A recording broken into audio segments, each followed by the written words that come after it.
Hi friends, welcome back to my YouTube channel. आज मैं आपके साथ एक स्ट्रेटजी शेयर करूंगी जिसको हम ब्रेकआउट स्ट्रेटजी कहते हैं। और ये कोई भी यूज़ कर सकता है, कोई भी बिगिनर जो भी मतलब स्टॉक मार्केट में नया है, उसको भी स्ट्रेटजीज़ का पता नहीं है, तो वो भी एक छोटा स्टॉप लॉस और छोटा टारगेट लेके इसको यूज़ कर सकते हैं। ये स्ट्रेटजी आप मंथली टाइम फ्रेम पे, डेली पे और वीकली पे भी यूज़ कर सकते हैं। जो बिगिनर है उनको मैं कहूँगी कि आप डेली पे यूज़ करो, क्योंकि इससे क्या फ़ायदा होगा आपका कि आपका स्टॉप लॉस भी छोटा रहेगा और टारगेट भी छोटा रहेगा। मंथली और वीकली पे ज़्यादा अच्छे रिजल्ट्स आते हैं। तो मैं आपको ये स्ट्रेटजी बताती हूँ। ये बेसिकली ब्रेकआउट स्ट्रेटजी है। मतलब जैसे ही ब्रेकआउट आएगा तो हम उस पर ट्रेड लेंगे। इसमें मैं कवर करूँगी कैसे हमें पता चलेगा ब्रेकआउट आया है, बाय प्राइस क्या होगा, स्टॉप लॉस क्या होगा, ट्रेल कैसे करेंगे और टारगेट क्या रहेगा। ठीक है, तो ये देखो, ये एग्जांपल मैंने ली है, बीपीसीएल का चार्ट है, मंथली चार्ट आप देख सकते हो। ठीक है, यहाँ पे एक रेसिस्टेंस मैंने ड्रॉ कर रखी है, ये देखिए ध्यान से। तो ये स्टॉक पहले अप ट्रेंड में था, यहाँ से ये स्टॉक नीचे आना शुरू हुआ, फिर ये इसका एक रेसिस्टेंस लेवल बन गया। उसके बाद इसने इस रेसिस्टेंस को टच किया। ठीक है, उसके बाद जो तीसरी बार अभी ये इस रेसिस्टेंस के पास जा रहा है, अभी पहुंचा नहीं है। ठीक है, तो ध्यान से देखो, जो फर्स्ट रेसिस्टेंस है, ठीक है, उसकी क्लोजिंग पे मैंने एक लाइन ड्रॉ की है, मतलब एक जोन बनाई है। तो ये क्लोजिंग ले ली मैंने और दूसरे की क्लोजिंग को टच करने की कोशिश की और वहाँ पे एक मैंने जोन ड्रॉ कर दी है। तो ऐसे आप क्लोजिंग के बेसिस पे या थोड़ा सा इधर उधर करके क्लोजिंग को आप एक रेसिस्टेंस लाइन ड्रॉ कर सकते हो। और जैसे ही अब ये तीसरी बार इसको टच करने की कोशिश करेगा, ठीक है, अगर तो टच करके वापस यहाँ से वापस आ जाता है तो हम उसमें बाइंग नहीं करेंगे। बट अगर ये ब्रेकआउट देता है, अच्छी ग्रीन कैंडल के साथ ये ब्रेकआउट देता है, तो हम उसके जैसे ही वो कैंडल क्लोज होगी उस पर बाय कर लेंगे, या फिर हम वेट करेंगे कि वो एक बार रीटेस्ट करे या थोड़ा सा नीचे आए और फिर हम बाय करेंगे। ठीक है, इसमें क्या रहता है कि रेसिस्टेंस लाइन आपको मैंने बता दिया कैसे ड्रॉ करनी है। और अगर आप देखो तो ये लास्ट फ्यू मंथ्स के बाद ब्रेकआउट देगा। अगर ये अभी तो दे नहीं रहा, मैंने एग्जांपल दी है। तो देखो, लास्ट इसका जो हाई लगाया था इसने 2017 में लगाया था।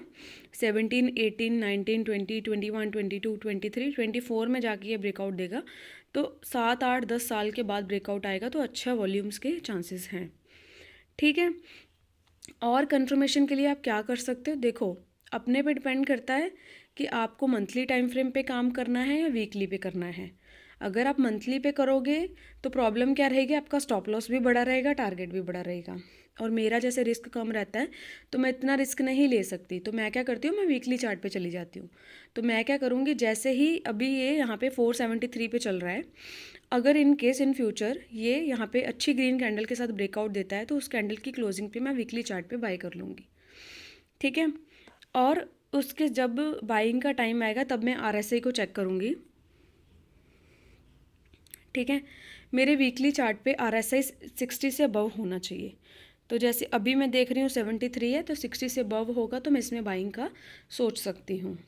ठीक है, हाँ बेसिकली हम रीटेस्ट का वेट करते हैं कि मेरे बाय करने से पहले अगर मैं देखूँ ये रीटेस्ट ले रहा है तो बहुत बढ़िया चीज़ हो जाती है। ठीक है, फिर अब लोगों को सबको होता है डाउट कि हम ट्रेल कैसे करें। ठीक है, तो आपको पता चल गया कैंडल के हाई पे आपको बाय करना है क्लोजिंग पे। ठीक है, स्टॉप लॉस मैं अभी बताती हूँ, ट्रेल कैसे करना है, टारगेट कैसे करना है वो मैं आपको बता देती हूँ। ठीक है, उसके बाद जैसे देखो अभी हमें टारगेट कैसे मिलेगा, तो ये जो रेंज है इसको देखो, ये वाली जो रेंज है इसको इसको मैं देख लूँगी ये कितने पॉइंट्स की रेंज है। चलिए देखते हैं, ये मैंने एक चैनल ले लिया अप स्टॉक्स में।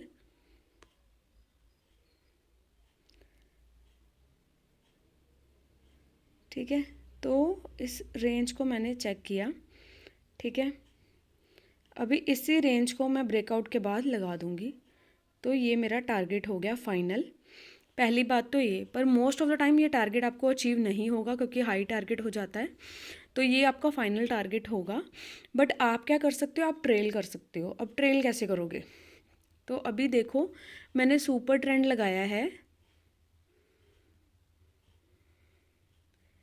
ठीक है, सुपर ट्रेंड देखो, तो सुपर ट्रेंड की वैल्यू मैंने रखी है 10 एंड 3। ठीक है, 10 एंड 3 रख दिए। तो सुपर ट्रेंड के बेसिस पे ये मेरा स्टॉप लॉस रहेगा। मतलब अगर ब्रेकआउट आने के बाद मैं इसको बाय करती हूँ तो मेरा 396 का स्टॉप लॉस रहेगा, जो ये सुपर ट्रेंड दिखा रहा है। ठीक है, इससे आप ट्रेल कर सकते हो। टारगेट आपका ये रहेगा, यही आपका स्टॉप लॉस रहेगा। ठीक है, जैसे इसका लोअर पॉइंट होगा आपका स्टॉप लॉस बनता जाएगा। इस तरह से आप अपना एनालिसिस कर सकते हो, उसके बेसिस पे आप पेपर ट्रेड ले सकते हो। और साथ साथ आप मतलब कि अगर आप स्टॉक्स में काम करते हो तो आप छोटे छोटे ट्रेड्स ले सकते हो, जैसे क्वांटिटी आप छोटी छोटी ले सकते हो। मैं क्या करती हूँ, मैं देख लेती हूँ, जैसे मान लो मेरे पास 20,000 की कैपिटल है, उस पर मैं 1000 लूज़ कर सकती हूँ और मेरा स्टॉप लॉस बन रहा है 100 पॉइंट्स का। ठीक है, तो मैं सिर्फ 10 क्वांटिटी ही लूँगी, मतलब जितने मैं अमाउंट मैं गवा सकती हूँ, मुझे दुख नहीं होगा। ठीक है, उसको मैं डिवाइड कर दूँगी, जितने मेरे पॉइंट्स का स्टॉप लॉस है उससे मेरी क्वांटिटी निकल आएगी। तो आप भी ऐसे कर सकते हो, अपना रिस्क रिवॉर्ड मैनेज करो, मनी मैनेजमेंट करो, तभी आप प्रॉफिट में आओगे। और स्टॉक काफ़ी अच्छा प्रॉफिट देते हैं। काफ़ी लोगों को लगता है कि मार्केट में सिर्फ ऑप्शन में जो काम करते हैं वो सिर्फ वही प्रॉफिट करते हैं, ऐसा बिल्कुल नहीं है। आप स्टॉक्स में काम करके देखो। अगर आप बिगिनर हो तो सबसे पहले कैंडल स्टिक पढ़ो, उनके बेसिस पे ट्रेड लेना शुरू करो, ये स्ट्रेटजी यूज़ करो, इसके बेसिस पे ट्रेड लेना शुरू करो। वीकली चार्ट पे आपको स्टॉप लॉस ज़्यादा लगता है तो आप डेली चार्ट पे आ जाओ, पर आपके टारगेट भी बहुत छोटे छोटे रहेंगे। छोटी क्वांटिटी से, छोटे टारगेट से, छोटे स्टॉप लॉस से काम करते रहो और इसको एक जर्नल मेंटेन कर लो। मतलब जर्नल में लिख लो बाय प्राइस क्या था, किस दिन स्टॉक खरीदा, कितने % रिटर्न दे रहा है, प्रॉफिट कितना हुआ या लॉस कितना हुआ, रीज़न क्या था ट्रेड लेने का, रिज़ल्ट क्या आया। तो ये सारा आप एक जर्नल में लिख लो, आपको बाद में पता चलेगा कि हाँ आप प्रॉफिट में हो या लॉस में हो। और आप इंट्राडे करके या आप स्विंग करके भी बहुत अच्छा प्रॉफिट बना सकते हो। Thank you. कुछ भी डाउट हो आप मुझे कमेंट में कर सकते हो, कमेंट कर दो, मैं कोशिश करूँगी जितने भी कमेंट्स हो उनका जवाब देने की। चैनल को सब्सक्राइब करो, वीडियोस को लाइक करो और कुछ भी डाउट हो कमेंट करो। Thank you.